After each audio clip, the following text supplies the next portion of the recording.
Thank you to the entire Rice University staff for inviting me to witness this exciting occasion and share a few words. As someone who has served in the military, I understand well the importance of giving our soldiers the tools they need to take the fight to the enemy and protect the homeland. And that's exactly what the Rice University National Security Research Accelerator will do.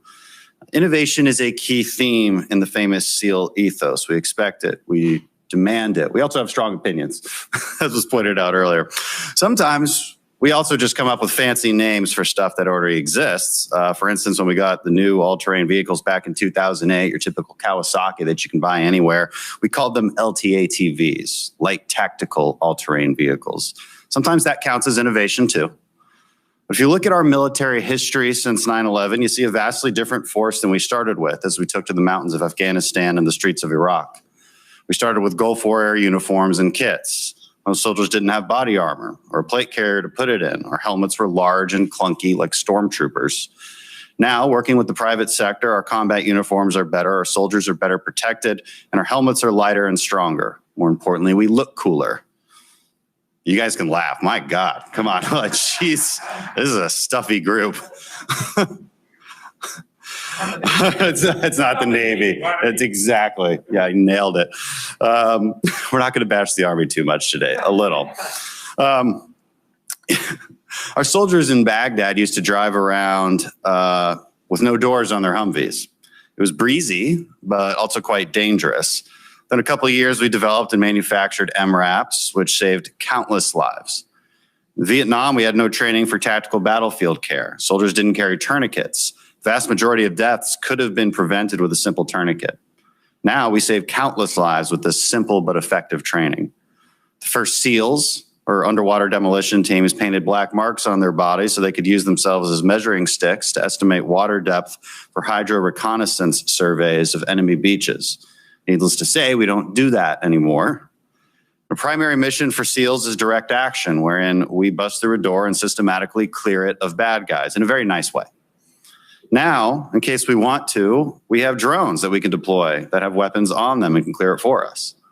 The number of new tools at our disposal over the last just 10 to 20 years is mind-blowing. The point is that innovation saves lives, but the military has often been too slow and bureaucratic to take advantage of the vast resources and creativity available in the private sector or available at our universities.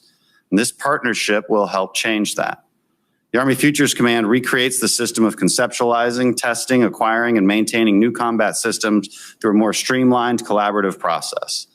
This is the Army's solution to modernizing and upgrading the tools our men and women in uniform use to keep us safe. And even though I hate to say this as a Navy guy, I'm even wearing my don't give up the ship tie today just to troll you guys. I have to say the Army is doing a great job in this regard, thanks in large part to the Army Futures Command. From long-range precision fire missiles to next-generation combat vehicles to air and missile defense capabilities, the mission to develop 21st century solutions for 21st century warfare is critical. And in the long-standing military tradition of renaming old stuff with cooler names, I noticed Futures Command is keeping with tradition. One of the core focus areas, for instance, is future vertical lift platforms. These are also known as helicopters. Another one was mobile and expeditionary Army networks, which I believe refers to radios. Okay. So all kidding aside, these are exactly what our country and what our soldiers need to get the job done, and I am proud to see the Army making such important strides. Even better, with this facility, Rice University will be at the forefront of this mission. As JFK said right here at this campus so many years ago, Americans embark on these missions not because they are easy, but because they are hard.